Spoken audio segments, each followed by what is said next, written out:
Hi guys, welcome to the most complete oil painting tutorial for beginners. If you have decided to reveal the secrets of oil painting, you are in the right place. But don't worry guys, there are no big secrets really. Oil painting is a problem-solving discipline. There is a specific solution to each specific problem, which means that the oil painting can be learned. Believe me. In this video, I'm going to show you everything you need to know. We have a lot to discuss, so without further ado, let's jump into it. Oil painting is the process of painting with pigments with a medium of drying oil as the binder. Artists' oil color are made by mixing dry powder pigments with selected refined oil to stiff paste consistency.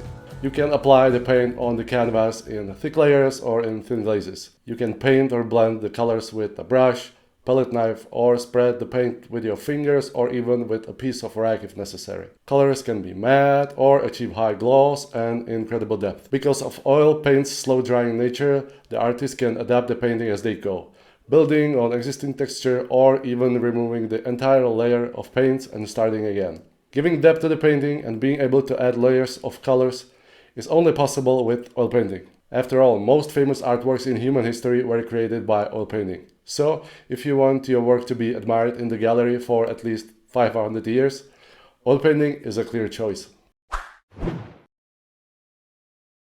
The key to an oil painting is that each new layer must contain more oil than the previous one, to ensure that the painting dries properly. So when painting with oils, it is important to stick to the three basic rules of oil painting. These are fat over lean, thick over thin, and slow drying over fast drying. Oil paint is basically colored pigment which is held together by some kind of drying oil. The more oil present, the fatter the paint is, and the slower it will dry. So you want to make sure the top layers of the paint are fatter and contain more oil than the lower layers. Each layer of paint should be progressively more flexible and thicker and slow drying than the one below it. This stops the layers from cracking and peeling off later. All the rules can be easily achieved by increasing the amount of paint on the brush with each new layer. Every time, start painting with a thin paint which has been mixed with some solvent. In the next layer, use a color straight from the tube and take advantage of the paint texture. As I mentioned before, you can basically use anything you want to apply the color. However, as a beginner, it will be wiser to start with a classic brush. The brush is an extended hand of every artist, so it's necessary to pay attention when choosing a suitable type for your own work. Quality oil paint brush hold paint well, glide smoothly across the canvas, and create stunning paintings without leaving streaks or marks. But beyond that, they can affect your painting style, your ability to create lines and shapes, and even your comfort level. I personally recommend getting as many brushes as possible. You don't have to waste valuable time cleaning them while painting. Oil painting brushes are generally divided into two basic groups according to the type of hair, namely synthetic and natural. Oil paint brushes comes in a range of sizes and shapes, from smaller ones that are suitable for detailing small areas of your painting to big ones that make sweeping strokes across the whole canvas. If you ask me, I personally prefer natural hair brushes. However, they are slightly more expensive and wear out faster than the synthetic ones. So I also use a lot of synthetic brushes as well. Let's take a closer look at the different types of brushes and select the most suitable ones for you. If you need to cover larger areas with a thick oil paint, let's say background of your still life painting, the classic bristle brushes are really the best choice, no doubt about it. These brushes are made from pig hair, sorry piggy. They are stiff and springy and they can withstand heavy oil paint, textured canvas, harsh solvents like turpentine, and so on. The different shapes allow you to load paint on the brush and apply the paint in the specific ways. Some common types are filbert, flat, round, bright, and fan brushes. The filbert brush has an oval shape which combines the characteristics of both flat and round brushes. Filbert paintbrush is extremely versatile and fits almost to any painting style. Choose the size of your brush according to the size of your painting. The way you apply paint, your preferred size of brush, and the shape of the brush are very much individual choices. Personally, I most often use flats and filberts, but you must figure out what suits you best. For painting smaller details, I use synthetic brushes, most often filbert and round. They are quite cheap and I like them a lot. They create smooth and clean and even lines. They are satisfyingly springly, allowing both subtle blending and controlled spreading. The bristles hold oil paint very well and resisting fraying or splitting. As a bonus, these brushes wash off very easily and retain their shape after cleanup. So I also recommend you to buy some synthetic brushes of different sizes. Because I personally almost always work on paintings that contain small and tiny details and fine transitions, I need brushes with fine hair for blending. If your painting style is different and more abstract, you may not need these brushes at all. But if you need to work out smallest details and subtle color transitions, brushes with fine natural hair will come in handy. Small red sable brushes are best for this purpose. They are a bit more expensive and wear out pretty quickly, but you won't find better brushes for blending. Oil paintings are usually created on a variety of surfaces, known as supports. Oil painting surfaces are made from materials such as canvas, panels, paper, wood, and metal. Basically, you can use anything you want, as long as the selected surface is well prepared. For now, we will stick to common materials such as canvas and board. To prepare the surface for painting, you can use traditional oil or modern acrylic gesso. Both of these grounds are selected to provide the proper color, level of absorbency, and tooth to meet an artist's needs. Both acrylic and oil gesso are fairly matte in appearance. In terms of feel, they are not dramatically different from one another, but they are unique in subtle ways that is mostly experienced during application of the first layer of paint. Acrylic gesso is a little more slick than the oil ground. So which primer should I choose? The first thing you need to consider is how much time you are willing to spend preparing the surface and waiting to start your painting. Applying an oil gesso is time consuming and takes a little longer to prepare. Therefore, if you are a beginner and you don't want to waste time, there is no need to think too much and reach straight for the acrylic gesso. Usually the canvas or board from the store is pre-primed with a layer of acrylic. This one layer is not sufficient and I always recommend providing the surface with at least 3 or 4 more layers of gesso. If you choose a canvas for your painting, you have two options. You can either prepare your entire canvas by yourself, or you can buy stretch canvas directly from the art store. I don't recommend buying canvases in various supermarkets. You'd better go to a quality art shop. In most cases, these canvases are of poor quality, which will be later reflected in the durability of your work. The high quality stretch canvas has a strong and thick frame bars, which are provided with a system of staples in each corner, so the canvas can be sufficiently stretched out. For smaller and finely detailed paintings, I recommend a canvas with a smooth and fine texture. The rough texture of the canvas complicates the painting of small details. The more refined the canvas texture is, the less the surface of the canvas will show through in your finished painting. The second option, which I sometimes prefer, is to use wooden boards or modern ACM panels. However, wood is not very resistant to humidity and temperature changes, so the best choice is ACM. If you don't know what I'm talking about, ACM panels are lightweight but rigid and durable aluminum composite material made from 2 strong sheets of aluminum bonded to a solid polyethylene core. Sheer wood is a better choice than stretched fabrics for long-lasting works of art, but ACM panels provide far more stability and resistance to the environment than even sealed wood panels because they are unaffected by moisture. ACM panel surface can be provided with glued canvas primed with oil or acrylic grounds, or it can be directly coated with the gesso. It depends on how smooth you want the surface you will be painting on. However, the ACM panel is solid and does not spring like a canvas when touched with the brush. It can be a bit unusual for someone because it's a different feeling than when you are painting on canvas. But don't worry, you'll get used to it. When choosing a brand of oil paints, it is necessary to take into account your specific needs. Every good manufacturer states in its catalog the property of paints, especially their light fastness, translucency, and the type of oil in which the pigments are bonded. Some colors are quick drying and vice versa. Certain colors are more suitable for layered oil painting and some for direct painting methods. You may find yourself too overwhelmed with the number of color choices you find at the art store. I know I definitely was when I was starting. But let me tell you a little secret, the color brand is not as important as what do you know about colors. For a beginning artist, it is a good idea to limit the range of colors for a few basic hues. This will make the job much easier, and the limited number of colors will help to achieve color harmony in the painting. It will definitely be easier using only a few colors. By that I mean only one type of yellow, one blue, one red, and so on. In this way, you don't need to get overwhelmed by all the color options available. This way, you can focus yourself on thinking tonally without the distraction and complication that color can bring.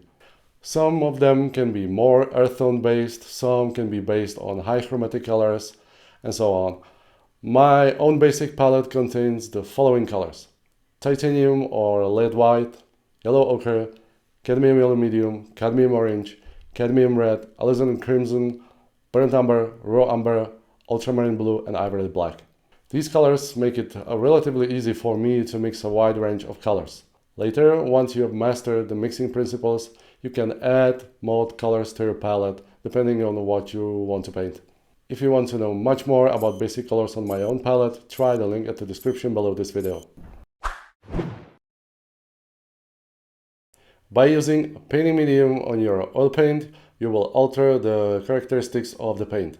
In other words, if your paint is fairly thick, like the butter which most oil paint brands in their tubes are, by adding the correct paint medium, you can make it either thicker or more liquid. All mediums extend color and therefore increase transparency. First of all, you will need solvents to thin your paints and mediums.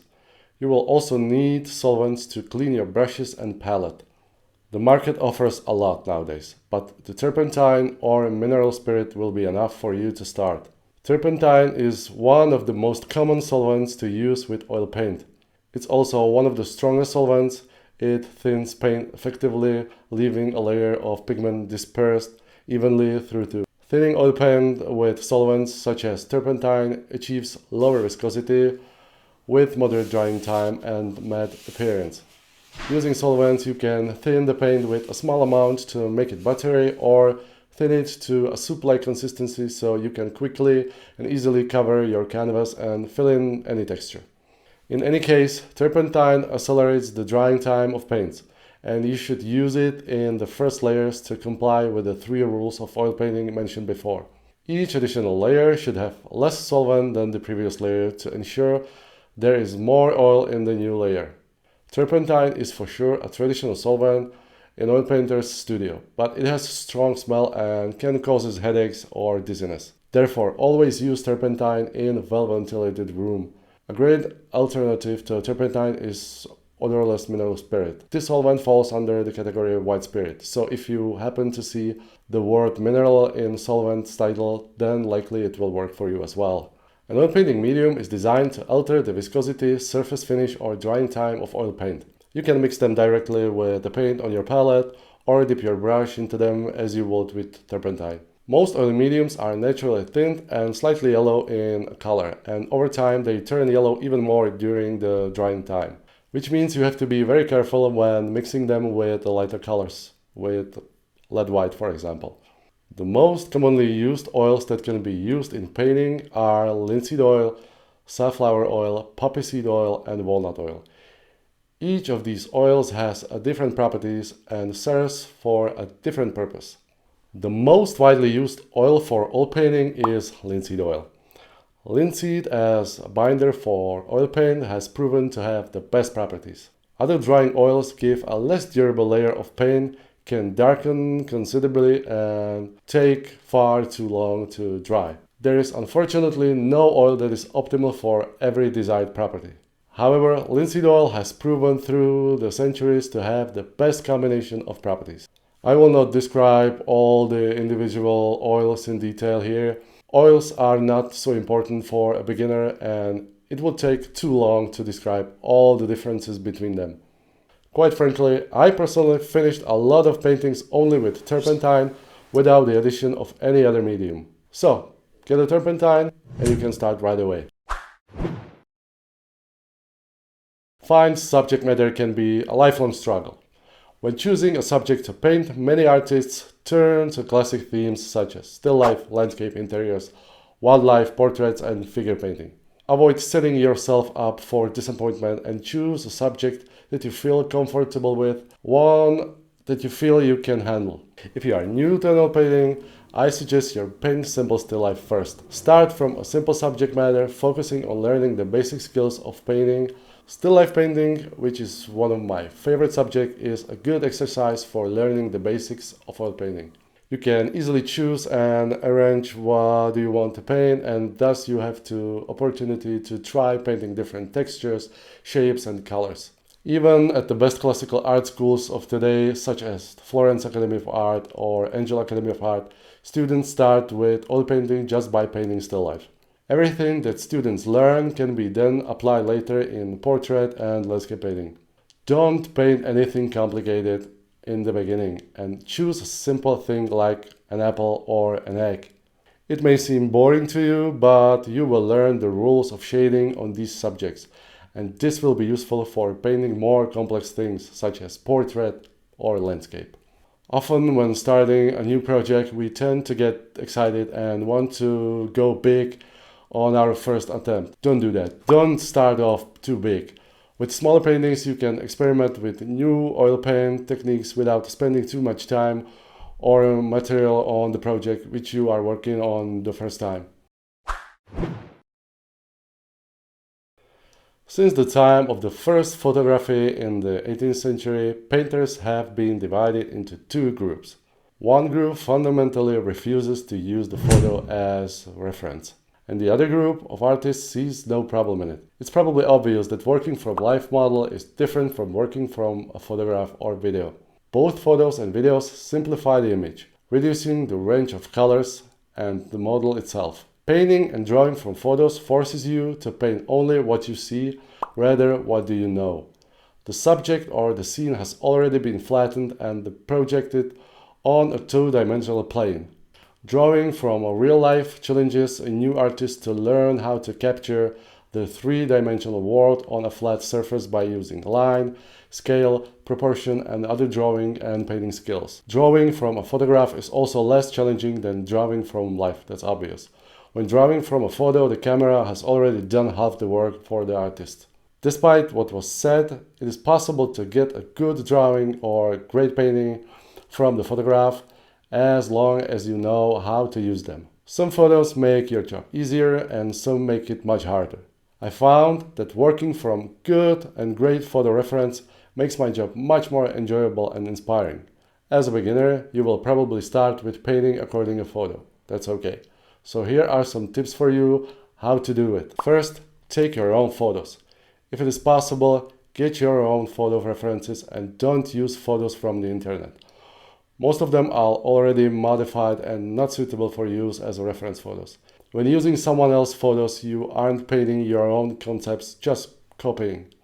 Get a small color study. Before taking a picture of the subject you want to paint, get a color sketch or small color study according to a live model. The resulting photo is always desaturated compared to reality. Grab a piece of paper and make yourself notes of what colors you used, what the direction of the light was, and so on. Don't be a slave to the photo. Don't try to copy literally all the colors in the photo. The camera cannot see like the eye can when it comes to color accuracy, depth of field, and the warmth and cools of highlights and shadows. There is a lot of distortions that comes along with photographs. When choosing colors, rely on your own judgment, color study, and color theory you are familiar with.